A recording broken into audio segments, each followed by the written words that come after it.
All right. So, chapter 19. So, Officer Billy just paid Arthur a visit, gave him a Christmas present, let him know he had some time off. So, now we're on chapter 19. This is page 88. Officer Billy was right about one thing. Arthur discovered, despite having the least sweet personality of anybody he knew, she made awfully good caramel corn. And she was also right about another thing. Christmas was a very tough season. The one bright spot was that his mom got the receptionist job. The dentist called a few days before Christmas and told her she could start in January. After his mom got off the phone with her new boss, she sat down on the kitchen floor and started crying into a dish towel because she was so happy. That's what she told Arthur when he came running into the kitchen to check if she was okay. She was crying because she was happy. Sometimes he gave up trying to figure out his mom. Top of 89. Christmas Day was a different story. If it had been up to Arthur, he would have pulled the covers over his head and pretended it was a regular day. But Barbara and his mom were counting on him.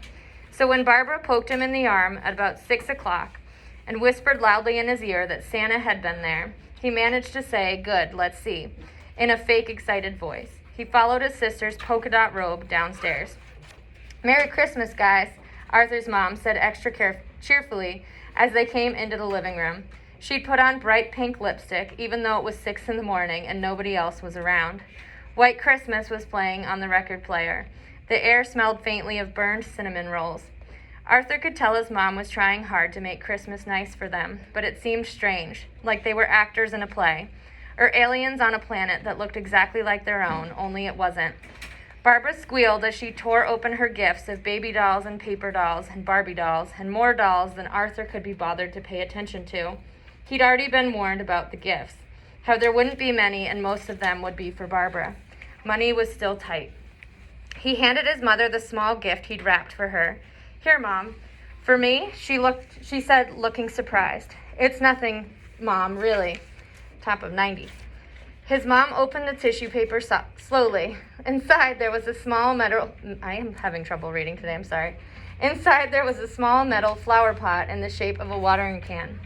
"It's a flower pot," he explained, just in case she didn't get it. "I know what it is," she said, still acting surprised. "But you shouldn't have spent money to buy me anything this year, not with all that's happened. I was fine with nothing." Arthur struggled. "That's okay, it wasn't much. But the truth was, it was free." He'd found it on the same Saturday that he'd found the mirror. It had been stuck in a trash can with a bunch of broken clay pots and garden stuff. The silver spout was what he spotted first, so he found this while working for the junk man. Once he'd managed to pull out the rest of it, Arthur knew it would make the perfect gift for his mom. She always kept a row of African violets on the kitchen windowsill. He was pretty proud of how it had turned out, too. He'd glued the shaky handle back into place and polished the metal with some of his dad's chrome polish. It looked brand new. If the person who had thrown out the flower pot could see how nice it looked now, Arthur was sure they would have kept it. "Well, thank you," his mom said, squeezing his shoulders with one arm. "However much it was, I love it." As it turned out, Arthur's mom surprised him with a gift, too. She handed him a flat box wrapped in green paper. When he opened it, he found his dad's silver dollar collection. 6 mint-condition piece dollars displayed in a black frame. So they're like these coins that are dollars. Probably be worth $1 million. I think they're just worth $1 each, honestly. But if they're old enough, they might be more. "I saved these for you. I know your dad wanted you to have them," his mom said softly. A thick lump rose in Arthur's throat as he remembered looking at these silver coins with his dad. He'd taken them to elementary school a bunch of times for show and tell. Oh, remember show and tell? Oh, did you ever do that? Yeah.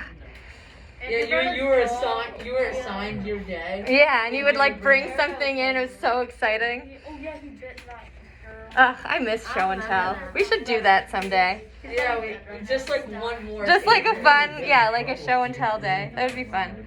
All right. Everyone brings in one. Yeah, that would be cute. Maybe we'll do that in advisory or something. Tomorrow, before FP testing. Oh, I can't do tomorrow. Maybe next week. No, during advisory you can do it. No, I'm I testing. can bring in Lola with her sweater. All right. Brooke can bring in Bailey. Yeah. He'd written a research report, guys. He'd written a research report about them in 3rd grade called All About Money. His dad had often said, "One day when I'm gone, I'll pass them on to you." Now that he had them, Arthur didn't really want them. Not now or ever. And I got something for you too, Arthur. Open it, open it. Barbara flopped on the sofa next to him. For once, he was grateful to his sister for interrupting something. She shoved a roundish package covered with way more tape than paper into his hands. It's a baseball. Did you guess? Did you guess? She shouted before he had the wrapping half off. Thanks, Barbara. That's really nice, Arthur said, his voice cracking only a little. He tossed the baseball in the air and caught it. It's perfect. I bought it with my own allowance money, she said proudly, as Arthur's mom winked at him. I've been saving all year. Later, when his mom and Barbara were busy doing dishes in the kitchen, Arthur went upstairs and put the baseball on top of the dresser. He shoved the coins in the back of his closet, though. So why might he be, rejecting these coins now, even though he wanted them before? What do you think? It just brings back memories. Yeah, it's, harsh to, have these now because it means his dad's gone. So he's feeling, rough about it now. Getting so many messages on my watch. Go away. I need to change Well, you my have an Apple setting. Watch? No. It's a Garmin. It's a running watch. So like the off-brand one? No, it's a running watch. Off-brand Apple Watch? I don't know. 92.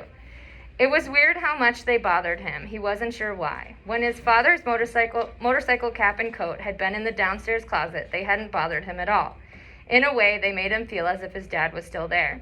But the coins made his throat clench up the minute he looked at them. Arthur knew his mom was just trying to make up for what had happened in November. He knew she still blamed herself for some of it, even though he tried to tell her it wasn't her fault. She wasn't the one who'd lost her cool and hit someone with a brick. It made Arthur realize how you couldn't always know what things would be important to people and what wouldn't. His mom had thrown out his dad's motorcycle cap, thinking it didn't matter, but it was way more important to Arthur than the silver coins she'd saved. And the flower pot had been worthless to someone in Mr. Hampton's neighborhood, but it had turned out to be a perfect Christmas gift for his mom. In other words, there could be a lot of reasons why people decided to save some things and why they threw others away.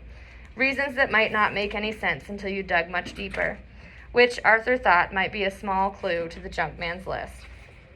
All right, let's see how long this You next guys one get is. it? Dig a Thanks little about deeper in the Yes. trash to get the present.